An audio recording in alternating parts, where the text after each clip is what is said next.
내년 총선을 앞두고 정종재 광주시 행정부시장이 불법으로 당원을 모집했다는 의혹이 일파만파 커지고 있습니다. 시 공무원뿐 아니라 광주시 산하기관 직원들도 다수 포함된 것으로 확인됐습니다. 목포 해상 케이블카 등 관광 인프라가 크게 확충되면서 전남 서남권의 관광 지역이 변화하고 있습니다. 앞으로의 전망과 경쟁력을 갖추기 위한 과제를 짚어봤습니다. 민주당 전남도당이 전라남도 의회 복지위원회 소속 도의원 A씨에 대한 징계 절차에 착수했습니다. 해당 의원은 어린이집 지원 예산안 심의 과정에서 관련 조례와 규정을 준수하지 않았다는 의혹을 받고 있습니다.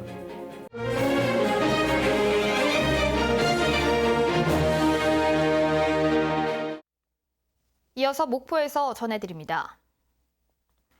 광주시 행정부시장의 총선용 더불어민주당 당원 모집에 시 산하 기관장과 임원들도 다수 연루된 것으로 확인됐습니다. 일부 기관 임원들은 직원들까지 당원으로 가입시킨 정황도 확인돼 조직적인 동원 의혹도 갈수록 커지고 있습니다. 박지성 기자의 보도입니다. 모집한 당원 명단에 1차 모집책으로 등장하는 광주시 산하 기관장이나 임원은 확인된 것만 6명입니다. 직원 수십 명의 작은 조직에서 1,000명에 육박하는 기관까지 두루 포함돼 있습니다. 전면 부인했던 공무원들과는 달리 산하기관 관계자들은 당원 모집 자체는 대체로 인정했습니다. 하지만 자발적으로 나섰다거나 특정 후보 지지를 위한 것은 아니었다며 정종재 부시장의 지시나 부탁은 없었다고 해명했습니다. 이번에 낭보 이건 좀 확실하다 그런 거예요. 쉽게 생각해야지. 그리고 누구를 갖다 주겠다니까지 난 몰라서 나중에 알았습니다. 그런가 하면 1차 모집책들의 소속 기관에서는 직원들까지 당원으로 가입한 것으로 드러났습니다. 직원들은 이제 우리 그쪽에 사는 후배들 좀 있더란 말입니다. 선배가 이쪽에 나오는데 이런 직구가 이쪽에 정치를 하게 되면 우리 지역 발전에 상당히 좀 도움이 될 것 같다. 이런 식으로 당원을 모집한 사람들은 자신이 추천한 당원 리스트를 다시 건네받았습니다. 당내 경선이 시작되면 당원을 관리해달라는 의미입니다. A씨는 이분들을 모아주셨습니다 하고 파일로 정리해가지고 다 보냈더라고요. 내가 한 달만 볼거예요. 지원했는데 내가 그때 했던 사람들만. 공무원에 이어 광주시 산하 기관장과 간부들까지 민주당 당원 모집에 관여한 정황이 속속 드러나면서 공직사회의 선거 개입 후폭풍이 거세질 것으로 보입니다. KBS 뉴스 박지성입니다. KBS가 보도한 민주당 불법 당원 모집에 공무원과 산하기관 임원 등이 직간접적으로 가담했다는 의혹과 관련해 정의당이 검찰의 철저한 수사와 함께 민주당 차원의 자체 진상조사를 촉구했습니다. 정의당은 논평을 통해 공공기관은 정치적으로 중립을 유지해야 한다며 수사기관은 가장 엄정하게 수사하고 민주당도 자체 진상조사로 의혹을 해소하라고 요구했습니다. 올 한 해 전남 서남권에는 천사대교와 목포 해상 케이블카 등 관광 인프라가 잇따라 들어서면서 많은 관광객들이 이곳을 찾고 있습니다. 이 때문에 전남 서남권의 관광 지형이 변하면서 새로운 도약을 준비하고 있습니다. 손준수 기자의 보도입니다. 천혜의 자연환경이 다도해를 가로지르는 천사대교. 지난 4월 공식 개통 이후 하루 평균 8,600여 대인 210만 대의 차량이 오가면서 전남을 대표하는 관광 랜드마크로 자리 잡았습니다. 이 때문에 암태와 자연 등 숨겨져 있던 남도의 선매력에 많은 관광객들이 푹 빠졌습니다. 지금은 다리를 놓고 보니까 거리도 가깝고 하루에 다 볼 수 있고 풍경도 멋있고 그래서 국내 최장 길이를 자랑하는 목포 해상 케이블카 역시 3개월 만에 50만 명이 탑승했고 이 때문에 목포 문화재 거리도 근대사가 재조명되면서 많은 관광객이 다녀갔습니다. 이처럼 관광 인프라가 잇따라 들어서면서 관광객들도 서남권 관광의 변화를 느끼고 있습니다. 저희가 지금 진도 솔비치에 갔다가 이렇게 온 거거든요. 그래서 1박 2일 코스로 하기에 볼거리가 더 아무래도 생겨서 좋더라고요. 지난 2017년에 처음으로 전남을 찾은 관광객은 5천만 명을 돌파했지만 이 가운데 절반은 여수와 순천 등 동부권이어서 이른바 동고서저 현상이 뚜렷했습니다. 하지만 이 같은 관광 인프라의 확충으로 올해 서남권을 찾는 관광객은 1,500만 명을 돌파할 것으로 보입니다. 전남도는 무안공항 통합과 남해안 철도 전철화 등 교통 인프라 확대에 맞춰 기존의 관광 상품을 권역으로 묶는 광역 관광 프로그램을 운영해 전남 관광의 평준화 정책을 추진할 계획입니다. KBS 뉴스 손준수입니다. 이처럼 관광 인프라가 잇따라 들어서면서 올해 전남 서남권을 찾는 관광객은 1,500만 명을 돌파할 것으로 보입니다. 지금의 추세를 유지하려면 시설뿐만 아니라 콘텐츠 보완이 필요하다는 지적도 끊임없이 나오고 있는데요. 전남 서남권 관광의 전망과 과제를 이어서 최정민 기자가 짚어봤습니다. 백만송이 국화로 해마다 가을철을 수놓은 대표적인 꽃축제 대한민국 국향대전. 국향대전을 여는 한평뿐만 아니라 화순과 영암 등 같은 시기에 전남 지역 4곳에서 국화축제가 열립니다. 이처럼 비슷한 성격의 축제가 계속 생겨나는 이유는 무엇일까? 전문가들은 자치단체들이 콘텐츠 기획에 필요한 시간과 비용을 아끼기 위해 소재 중심의 축제를 진행하기 때문이라고 지적합니다. 개성 있는 콘텐츠가 없다면 관광 인프라가 들어서도 지속 가능한 관광객 유치가 어렵다는 얘기입니다. 각 지역별로 가지고 있는 역사나 문화, 어떤 인문적인 소재들을 좀 활용해서 그걸 관광의 어떤 자원의 콘텐츠거리로 우리가 좀 활용하는 그런 고민과 지혜 이런 것들이 지금 필요한 시기가 아닌가 이런 생각을 봅니다. 지역 경제 활성화에 큰 도움이 되는 체류형 관광을 유인할 수 있을 만한 숙박시설도 서남권에는 턱없이 부족한 실정입니다. 전남 관광의 1번지로 꼽히는 여수의 경우 5성급을 포함한 관광호텔이 15곳으로 객실만 1,100여 개에 이르지만 이와 비교해 목포는 대부분 소형 호텔인데도 객실을 다 합쳐도 460개에 불과합니다. 그나마 최근에서야 진도 솔비치 리조트라든지 신안과 목포 등에서 숙박시설 건립이 추진되고 있습니다.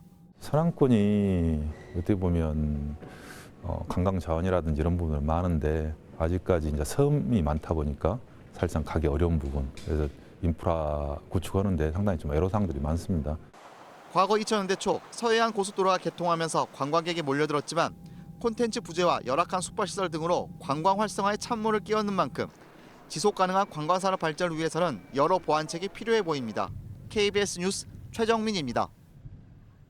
교육부의 대입 정시 확대 방침에 따라 전라남도 교육청이 수능 성적 향상을 위한 대입 진학 지원책을 내놓았습니다.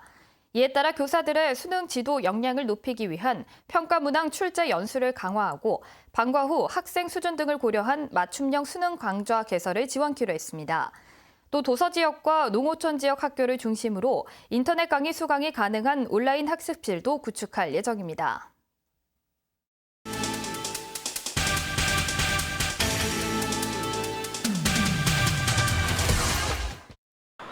목포시 산정동에 위치한 목포형무소 합장비가 목포시 문화유산으로 지정 고시됐습니다.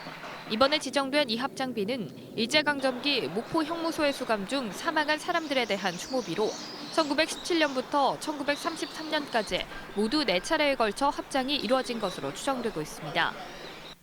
완도 해양경찰서는 신형 연안 구조정인 S-128정을 장흥군 회진파출소에 배치했다고 밝혔습니다. 신형 연안 구조정 S-128정은 18.5톤급으로 시간당 최고 시속 63km로 양식장이 많은 해역에서 사고 발생 시 구조 활동을 펼칠 계획입니다. 목포지방해양수산청이 동절기 여객선 이용객을 대상으로 한 해양 안전 캠페인을 실시합니다.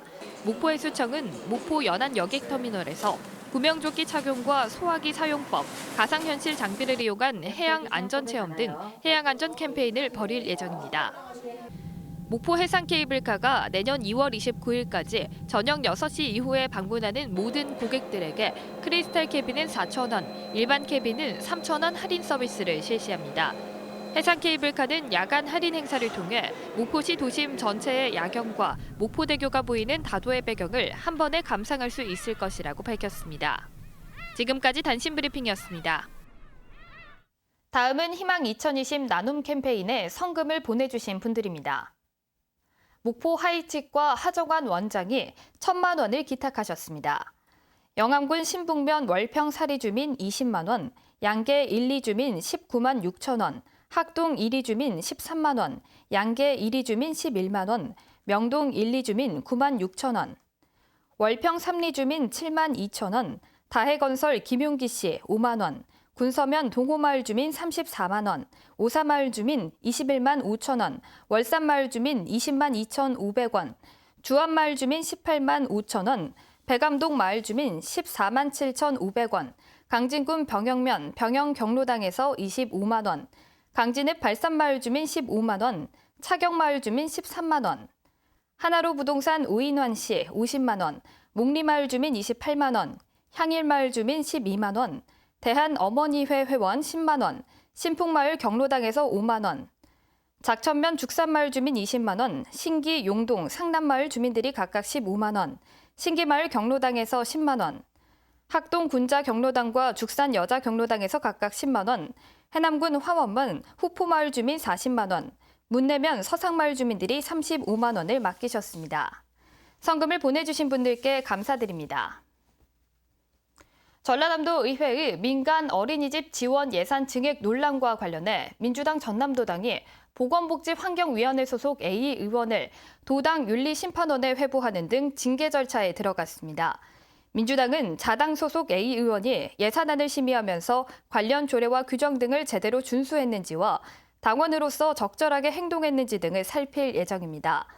보건복지위는 내년도 어린이집 예산안을 심의하면서 어린이집 반별 지원금을 집행부 제출안보다 배 이상 증액했고 이 과정에서 A 의원의 부인이 어린이집 운영을 하고 있다는 사실이 알려지면서 논란이 커졌습니다. 전라남도 의회도 조례 개정을 통해 직무 관련성이 있는 안건 심의에 관련 의원을 배제하도록 했지만 A 의원이 이를 어겼는지 여부도 검토할 방침입니다. 이와 관련해 A 의원은 상임위 회의에는 참석했지만 예산 계수 조정에는 관여하지 않았다고 해명한 것으로 전해졌습니다. 광주지검 순천지청은 지난 2016년 부산의 한 모텔에서 30대 여성을 기절시킨 뒤 착화탄을 태워 질식시켜 살해한 혐의로 43살 A씨를 구속 기소했습니다. 당시 A씨는 여성과 함께 목숨을 끊으려 했다고 주장했고 경찰은 증거 불충분 등으로 살인 혐의를 밝히지 못했습니다. 순천지청은 이에 대해 지난 9월부터 전면 재수사에 착수해 A씨가 여성을 목 졸라 실신케 한 뒤 착화탄 연기로 질식시켜 살해하고 나서 동반 자살로 위장한 것을 밝혔다고 설명했습니다. 검찰은 법의학 감정과 CCTV 분석 등을 통해 혐의를 확인했지만 A씨는 일부 폭행 사실만 인정할 뿐 고의적으로 여성을 살해한 혐의는 부인하고 있는 것으로 전해졌습니다. 서경덕 성신여대 교수와 배우 권어중 씨가 유튜브 영상을 활용해 세계 중요 농업유산인 완도 청산도의 구들장논 홍보에 나섰습니다.